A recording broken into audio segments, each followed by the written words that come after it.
Good morning friends. आज हम पढ़ेंगे स्पोकन इंग्लिश। स्पोकन इंग्लिश में आज हमारा 6 टॉपिक है। God forbid, one thing is sure,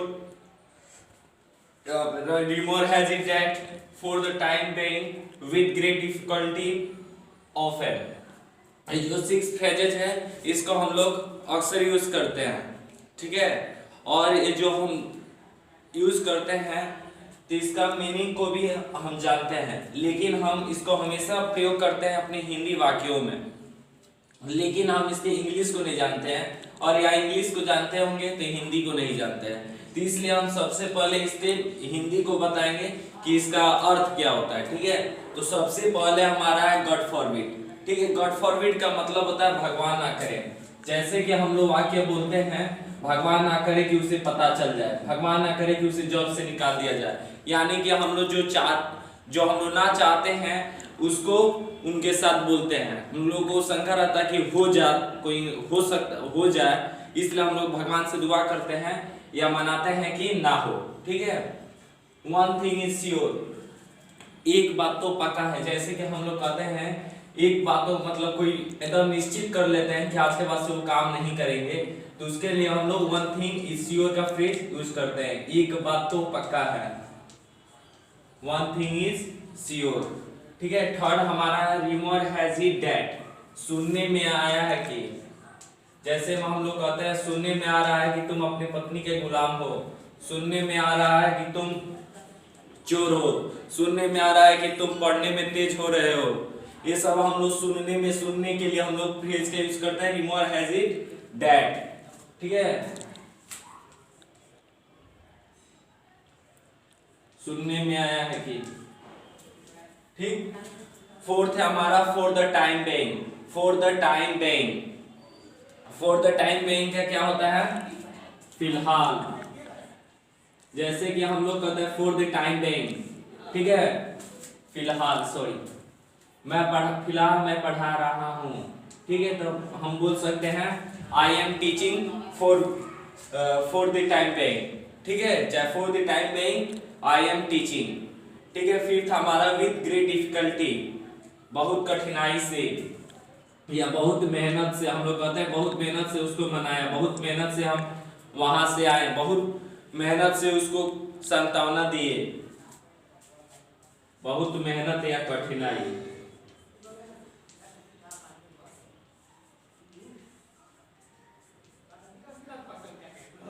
कठिनाई से, ठीक है। और सिक्स्थ हमारा यानी कि लास्ट जो है उसका होता है हिंदी अक्सर, ठीक है, यानी कि बार बार, प्रायः, ठीक है। जैसे कि हम सेंटेंस को बोलते हैं, मैं अक्सर उसके साथ टीवी फिल्म देखने जाता हूँ, मैं अक्सर उसके वीडियो को लाइक नहीं करता हूँ, मैं अक्सर उसके वीडियो को देखता हूँ, ठीक है। तो इसके लिए हम इस सब का मीनिंग को यूज करते हैं। अब इसको अच्छे से जानकारी के लिए हम प्रत्येक सेंटेंस से कुछ आपको वाक्य से परिचित करा रहे हैं, ठीक है। तो without spend time, come on the point.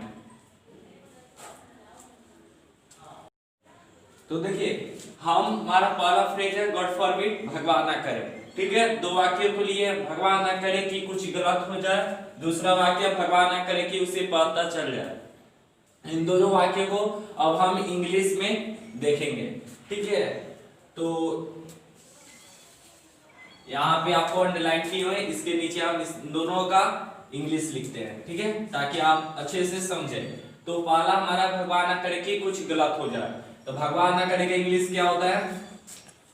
God forbid that. That का प्रयोग हम लोग इसलिए करेंगे कि भगवान ना करे कि हम लोग हमेशा प्रयोग किए हुए हैं, तो इसलिए हम लोग गॉड फॉरबिड दैट, कुछ गलत ना हो जाए तो कुछ इंग्लिश हम लोग समथिंग लिखेंगे, समथिंग शुड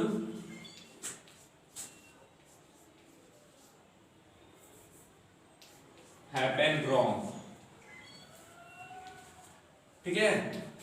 पहला का हो गया, भगवान ना करे कि कुछ गलत हो जाए, तो आप क्या कर सकते हैं? God forbid that something should happen wrong, ठीक। दूसरा वाक्य, भगवान ना करे कि उसे यह पता चल जाए, यानी कि आप किसी बात को छुपाना चाहते हैं, तो इसके लिए हम लोग क्या बोल सकते हैं? इसके लिए हम लोग बोलेंगे same phrase, God forbid that. उसे का इंग्लिश हम यहाँ पे स्त्रीलिंग को लिए हैं, ही भी लग सकता है, सी भी लग सकता है, सेंटेंस पे डिपेंड है। तो हम यहाँ पे मेरे बोलने का तो यहाँ पे तत्पर स्त्रीलिंग है, तो God forbid that she should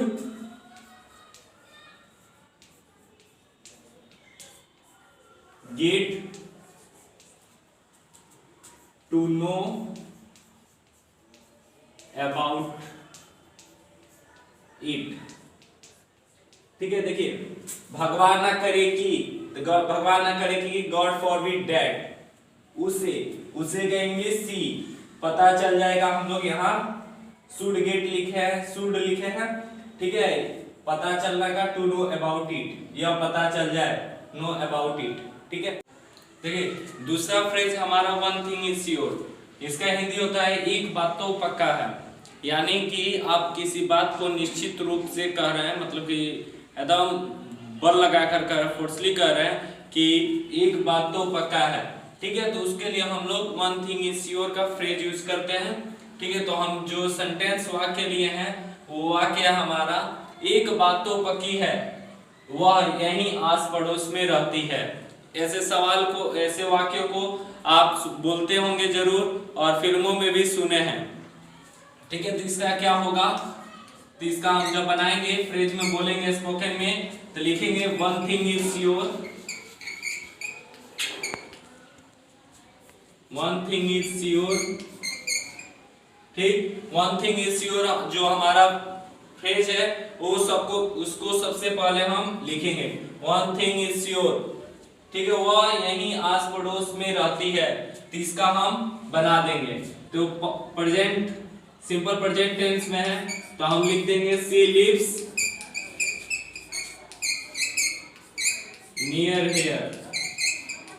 यहाँ पे आस पड़ोस का हम मीनिंग को यूज किया है नियर हियर।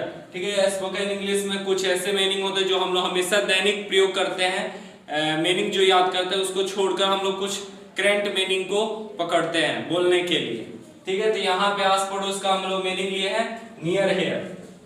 दूसरा हमारा वाक्य है नहीं कर सकता।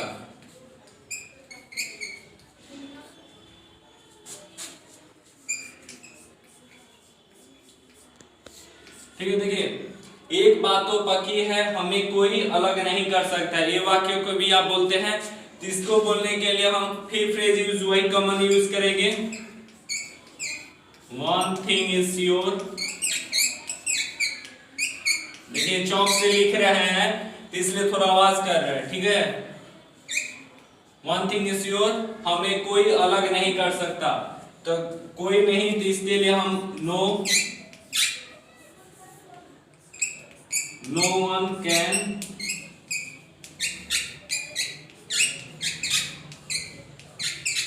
Separate us.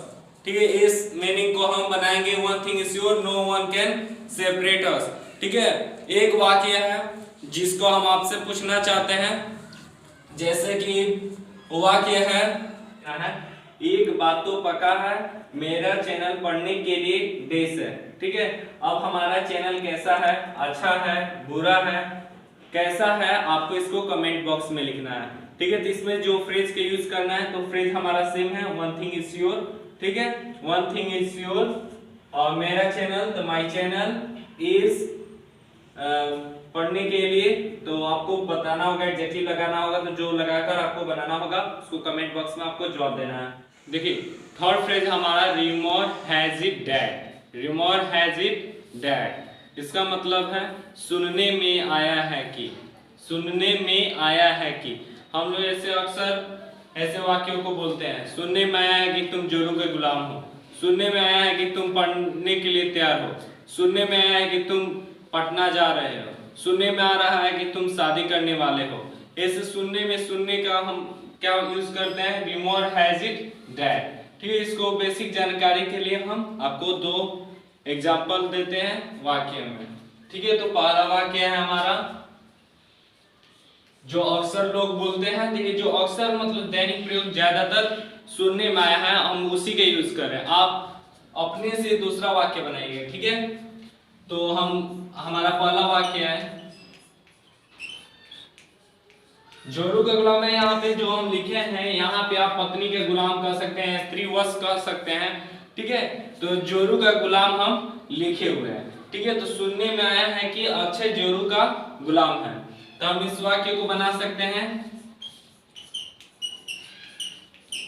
Rumour has it that Akshay is hand packed. ये मीनिंग है, आपको याद करना होगा, ठीक है। इसको हम यहाँ लिख देते हैं, ये बॉर्डर से नीचे, ठीक है। हैंड पैक्ड,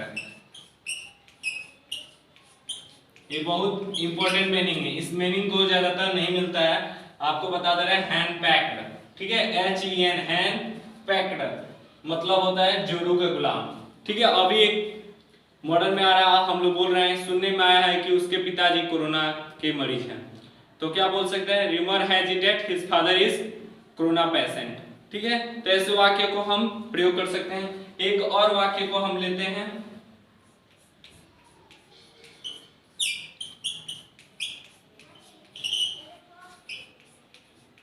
सुनने में आया है कि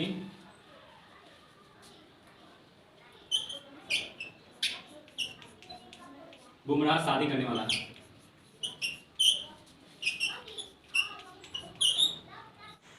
देखिए, जो हमारा वाक्य है, सुनने में आया है कि बुमराह शादी करने वाला है, ठीक है। तो इसके लिए हम बना सकते हैं, फ्रेज वही यूज करेंगे,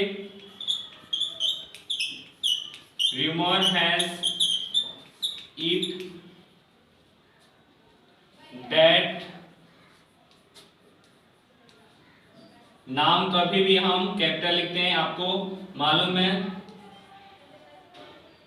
Bumrah is about to get married,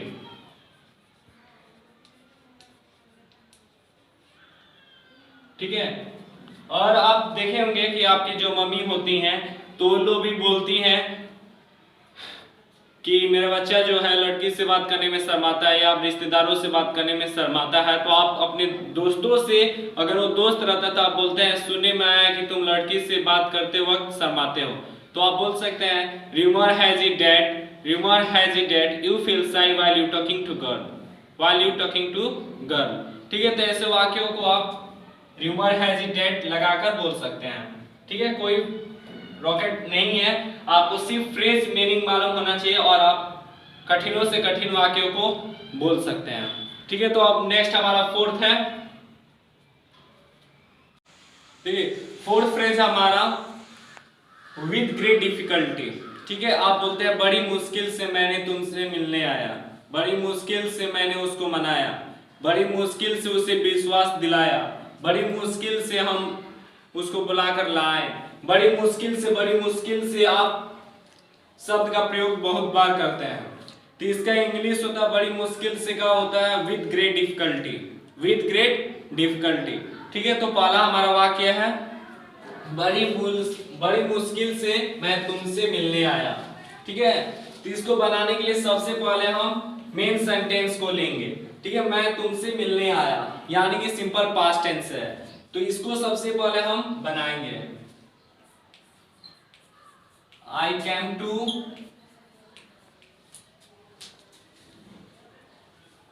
to meet you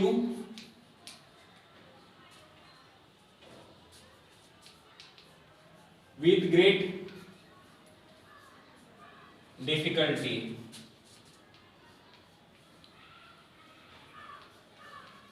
ठीक है। अब आप हिंदी हम नहीं लिख रहे हैं, एक वाक्य को और ले लीजिए, मैंने बड़ी मुश्किल से उसे विश्वास दिलाया, तो हम क्या लिख सकते हैं, विश्वास दिलाया, I made him believe with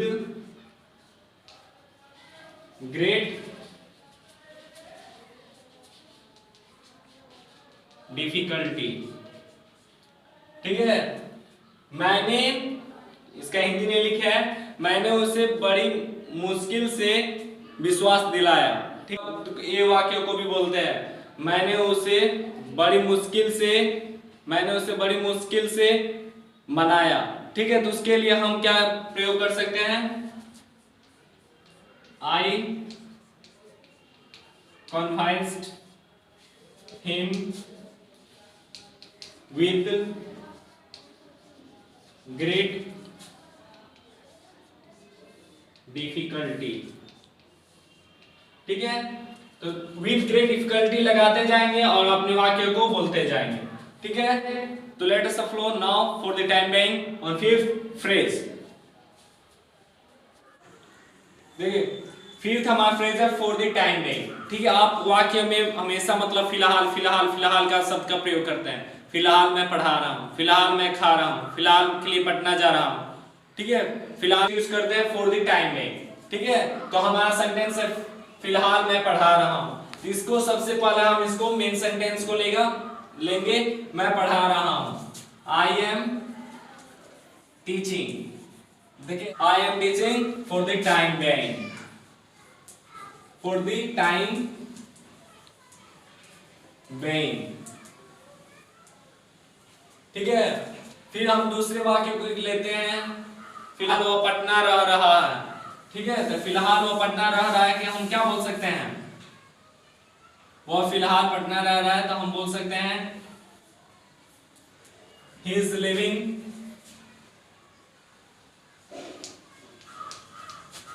in Patna for the time being, for the time being। अब आप इसको अनेकों सेंटेंस को बना सकते हैं। सिक्स्थ हमारा है ऑफन यानी कि अक्सर। ठीक है, ठीक है, बार बार के लिए हम लोग अक्सर का प्रयोग करते हैं। अक्सर ऐसे लोग धोखा दे देते हैं। जब हम ऐसे वाक्य को बोलते हैं अक्सर ऐसे लोग धोखा दे देते हैं, अक्सर ऐसे लोग हमारे वीडियोस को लाइक नहीं करते हैं, अक्सर ऐसे लोग हमारे वीडियोस को शेयर नहीं करते हैं, अक्सर ऐसे लोग मेरे चैनल को सब्सक्राइब करते हैं। ऐसे अक्सर करके मतलब कि हम बोल सकते हैं। तो सबसे पहला हमारा सेंटेंस है अक्सर ऐसे लोग धोखा दे देते हैं। तो सच पीपल, ऐसे लोग का हम यहाँ पे मीनिंग करेंगे सच पीपल ऑफन डिसीव। धोखा देने का होता है सच डिसीव। ठीक है, फिर हम एक और सेंटेंस को लेते हैं,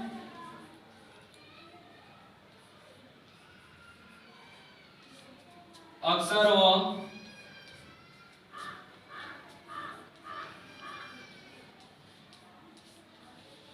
स्कूल में मिल जाता है।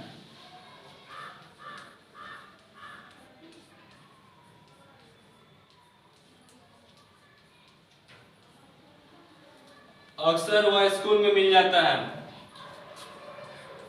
Often he meets